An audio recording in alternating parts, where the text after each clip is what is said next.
Olá, meus amigos, sejam bem-vindos ao canal Caminho Espírita. Eu sou o Paulo Ramos. Apresentamos mais uma Gotas de Luz, destaques da doutrina espírita. Estudamos assim o Espiritismo com os livros da codificação espírita. Hoje apresentamos uma obra pouco estudada no movimento espírita, intitulada Obras Póstumas. Foi um livro publicado 20 anos depois da morte de Allan Kardec. Kardec ele nasce em 1804, mais precisamente no dia 4 de outubro de 1804, e depois do seu falecimento essa obra foi publicada 20 anos depois. Foram mensagens, instruções recebidas por Allan Kardec de ordem pessoal e ele não quis torná-las públicas. Mas depois de 20 anos, elas foram publicadas no Movimento Espírita em Paris.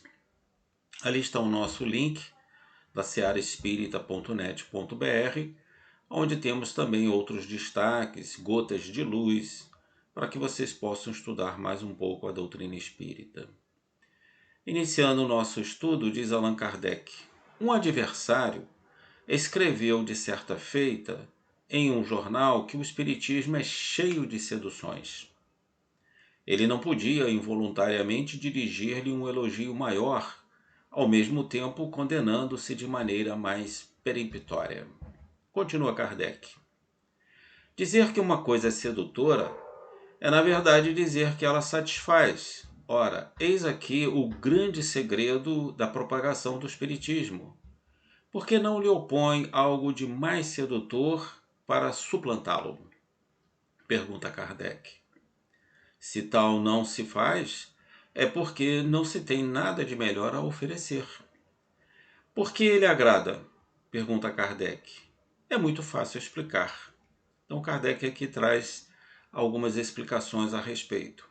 Diz ele: o Espiritismo agrada porque satisfaz a aspiração instintiva do homem em relação ao futuro, porque apresenta o futuro sobre o aspecto que a razão pode admitir, porque a certeza da vida futura faz com que o homem enfrente com paciência as misérias da vida presente. Está no livro Obras Póstumas, capítulo 3, Nova Constituição. Aqui então Kardec apresenta 3 considerações porque o Espiritismo agrada. Satisfaz a aspiração instintiva do homem em relação ao futuro, ou seja, permite que todos nós coloquemos um dedo na nossa vida espiritual. Se seremos felizes, se seremos infelizes. Porque apresenta o futuro sobre um aspecto que a razão pode admitir. Ou seja, não está dentro do misticismo, não está dentro das orientações supersticiosas, não é dogmática, enfim, está de acordo com a lei de Deus. E ainda mais, diz Kardec, porque a certeza da vida futura faz com que o homem enfrente com paciência as misérias da vida. Ou seja, passando por provas ou expiações, o homem compreende que essas situações, esses problemas, esses sofrimentos fazem parte da sua evolução. São resgates de malefícios feitos em outras existências e que, cumpridas com resignação, podem acelerar o progresso do espírito. Continuando, diz Kardec: o Espiritismo agrada porque, com a doutrina da pluralidade das existências, essas misérias revelam uma razão de ser, tornam-se explicáveis e, ao invés de ser atribuídas à providência em forma de acusação, passam a ser justificáveis, compreensíveis e aceitas sem revolta. Então, o homem compreende que as dores, as aflições por quais ele passa podem ser em razão do seu passado e podem ser também das suas atitudes atuais, dos seus hábitos, que ele, infringindo certas regras de convivência, de maus hábitos, podem causar a sua infelicidade. e não ter assim que acusar a Deus por estar passando por essas situações difíceis.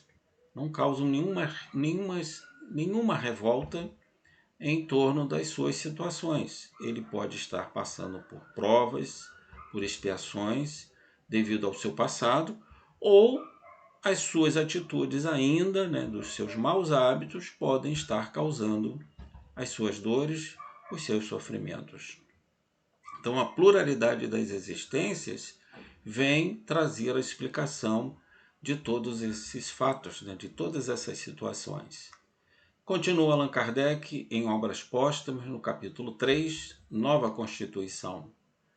Diz Kardec: porque é um motivo de felicidade saber que os seres que amamos não estão perdidos para sempre, que os encontraremos e que estão constantemente junto de nós. Normalmente nós dizemos: eu perdi um parente, perdi o pai, perdi a mãe, perdi a vovó. Perdeu? Não. Ele está junto de nós muitas das vezes. Vem nos visitar, participam dos nossos atos, das nossas vivências e continuam nos amando e nos ajudando a progredir na nossa existência. Então nós não perdemos ninguém. Nós temos a certeza e a felicidade de que vamos encontrá-los, mas que eles podem nos visitar à medida das nossas necessidades, sob a permissão de Deus. Estão muitas das vezes constantemente junto de nós, nos ajudando, nos auxiliando a progredir. Ainda Kardec diz sobre por que o Espiritismo agrada. Porque as orientações dadas pelos Espíritos são de molde a tornar os homens melhores em suas relações recíprocas. Estes, e além destes, outros motivos que só os espíritas podem compreender. Então, Kardec nos traz então um resumo do que pode nos agradar no estudo da doutrina espírita. Os espíritos vêm trazer para todos nós orientações para que a gente se torne mais solidário, mais amoroso, mais caridoso com relação aos nossos irmãos, com os nossos entes queridos, com os nossos parentes, com os nossos conhecidos. Porque essa é a lei de Deus. Deus quer que cada um de nós seja bom, caridoso e amoroso para com os seus semelhantes. E o Espiritismo nos traz, pelas orientações dos Espíritos, essas orientações acerca de como devemos conviver com os nossos semelhantes.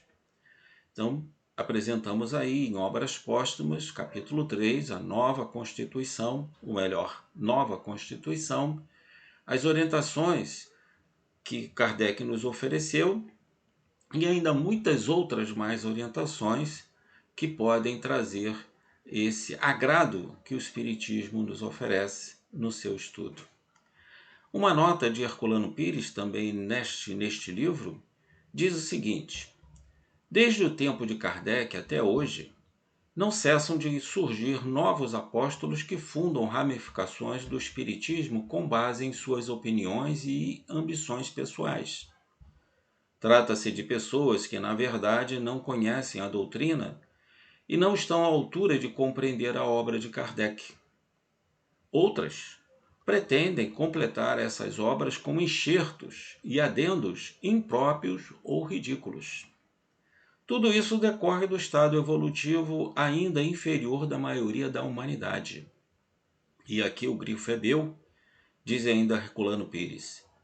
As criaturas dotadas de bom senso e humildade, capazes de compreender a expressão terceira revelação, não se deixarão iludir por essas bolhas de sabão e não se desviarão do caminho.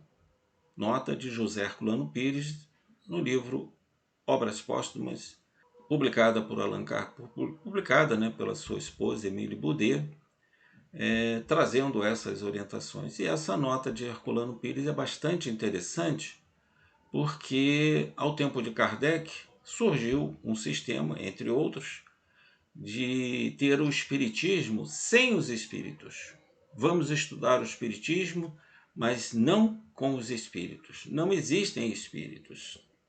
Hoje, no movimento espírita, surge um sistema que está sendo apresentado em algumas reuniões, dizendo que nós não temos Deus, não precisamos de Deus. Você e eu é que somos Deus. Nós é que determinamos o nosso futuro, a nossa felicidade. Todas as regras e todas as leis são formuladas por nós. Nós é que somos Deus. Então, esse Deus que é ensinado, que é dado, né, pelas religiões e pela doutrina espírita, esquece tudo isso. Você e eu é que somos Deus. Então, é mais um sistema ridículo, impróprio, que surge de tempos em tempos, mas que são bolhas de sabão. Tem aquela vida muito curtinha. Surge a bolha, daqui a pouco ela plup, né? E acaba completamente, com seu brilho, com a sua beleza. E que as crianças gostam muito, né? Muito bem. Então, esse sistema já existiu no tempo de Kardec e ainda são apresentados outros, né, impróprios e ridículos de pessoas que não conhecem, não estudam a doutrina espírita. Meus amigos, ficamos por aqui. Mais um estudo da codificação espírita. Agradecemos a sua presença nos nossos estudos. Voltaremos num novo vídeo em breve. Muita paz.